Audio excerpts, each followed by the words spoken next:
Chris Plante is a nationally syndicated radio show host and a keen observer of the media, having worked in television media for many years, and he joins us tonight.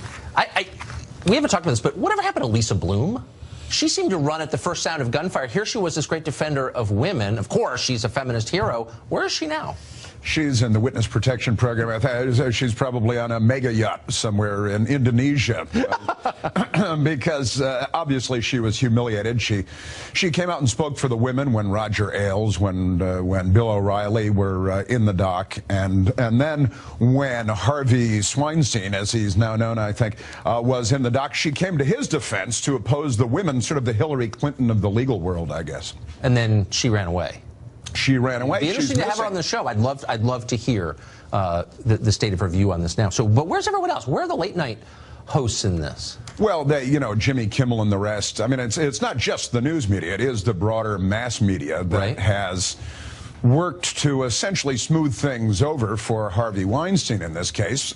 I would suggest largely because of his association with the Democratic Party, and the news media and the mass media provide a protective cocoon for Hillary Clinton and Barack Obama and Chuck Schumer and all the other Democrats that have cozied up to Harvey Weinstein over the years, because it's impossible to believe that none of these people knew about this open secret that everyone has known about in Hollywood for decades, and in some cases finding out more recently, like Jane Fonda admitting that she found out a year ago, but she stayed silent because, and now she's ashamed of herself, not for betraying her country in the Vietnam War, but for not revealing the Harvey Weinstein secrets. And look, they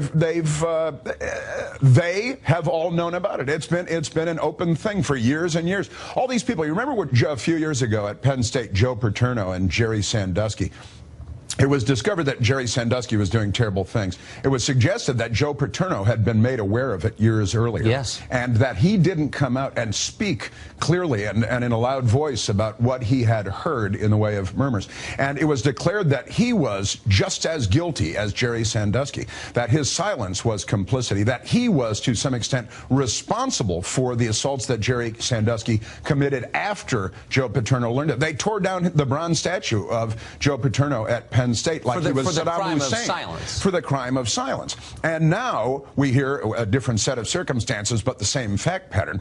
And we hear that the people that are now speaking up after the fact, after we've all learned about it, are heroes. They're, look, Jane Fonda is still a hero of the revolution and a feminist hero after remaining silent about Harvey Weinstein for more than a year after finding out about it. And she's not a standalone here by any stretch of the imagination.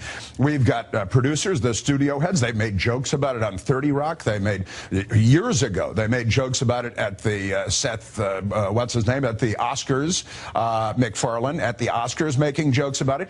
Everybody knew what this guy was up to for years and years and years, but because of his party affiliation, Joe Paterno, a well-known conservative friend of George H.W. Bush, they lynched him, they crucified him because he didn't speak up. Now all these Hollywood people, we learned, didn't speak up in virtually identical circumstances, and they're heroes. They're literally being described as heroes. So I think you've determined after 30 years in the news business that not all sex scandals are treated equally. I think that there are no two stories that are treated equally, and it's pretty easy to predict how these stories are going to go when they break. And you do with unfailing accuracy every day. Chris Plante, thank you. Thanks. More and more people coming out admitting they knew pretty much what Harvey Weinstein was up to and yet said nothing. Jane Fonda now says she's ashamed for not going public with what she knew before. Listen. I found out about Harvey about a year ago, and I'm ashamed that I didn't say anything right then. Why didn't you? You're so bold. I was not that bold because I guess it hadn't happened to me, and so I didn't feel it was my place. Why didn't you? You're so bold. You're such a good person. Ugh. Meanwhile, Hillary Clinton wishes people would stop talking about Harvey Weinstein, a major donor to her, and go after President Trump instead. At the same time, though, she says countless allegations against her husband are just old news. This kind of behavior cannot be tolerated anywhere, whether it's in entertainment, politics. Well, after all, we have someone admitting to being a sexual assaulter in the Oval Office. And yet in your book, the three women brought onto stage by Trump attacking your husband, and you kind of dismissed them.